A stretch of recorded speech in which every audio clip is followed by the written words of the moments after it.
This is topaz, unusual color. It's Guerrero Topaz. I'm going to go ahead and cut this piece of topaz for our design today.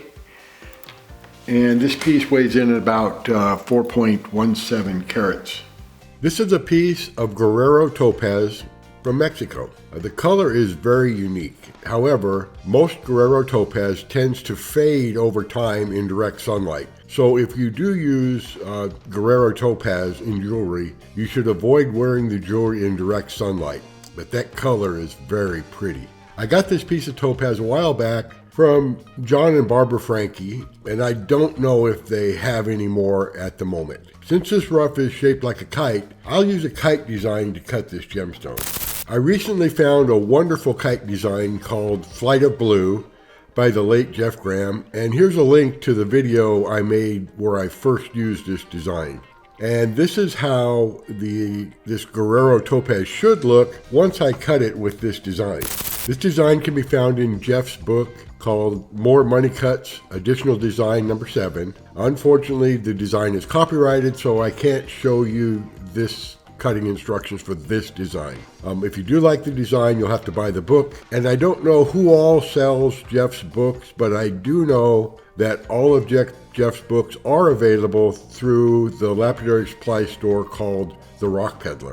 Okay, to put our Guerrero Topaz into our fastening machine, we want to set the kite shape so that lengthwise it lines up with our 96 tooth of our index.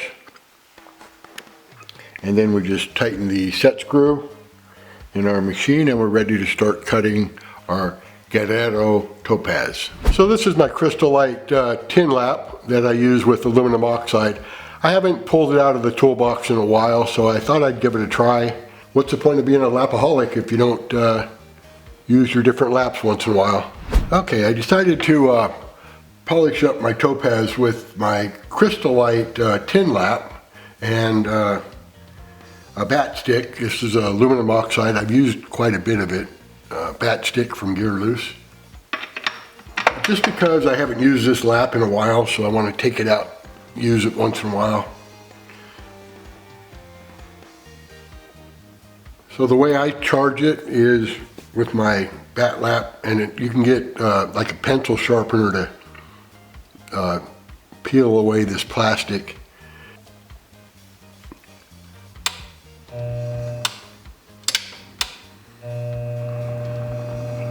So I just get some of the aluminum oxide on the lap.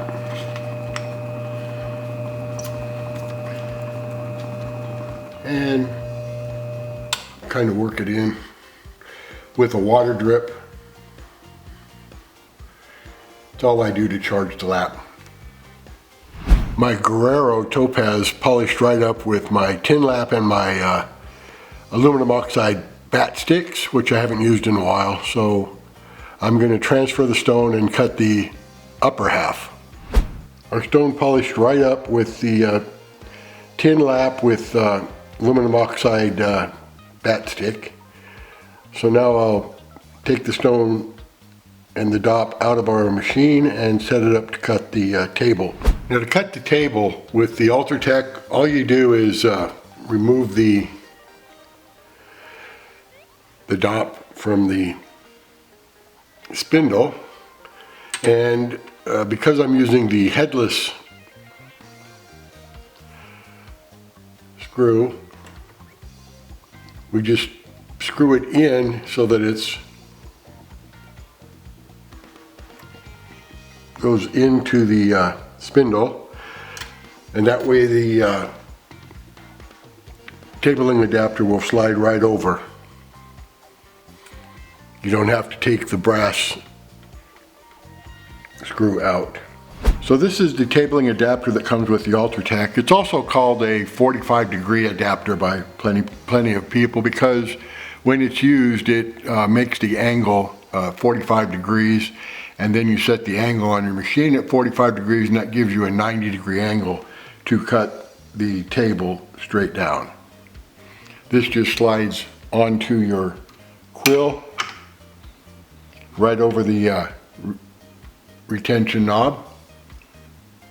Okay, the table of our Guerrero Topaz polished right up with our tin lap and our aluminum oxide bat stick. So now I'll take the stone out of the dot, weigh it, measure it, and send it off to BOPIE. Today I cut a kite-shaped design called Flight of Blue using Guerrero Topaz rough. This design can be found in Jeff Graham's book, edition number 7, and is copyrighted, so I wasn't able to show you the cutting instructions. You'll have to buy the book to get those instructions. I also used a lap, which I haven't used in a while, to polish this topaz. I used my Crystalite Tin Lap, and I used a bat stick from Guerrero, aluminum oxide bat stick, instead of a spray bottle mixture of aluminum oxide and water, which I often use. Of course, I could have polished this gemstone with 60,000 grit diamond on a bat lap, but every once in a while, I like to work with some of my other laps just to remain proficient with them. You never know when you run across that one problem facet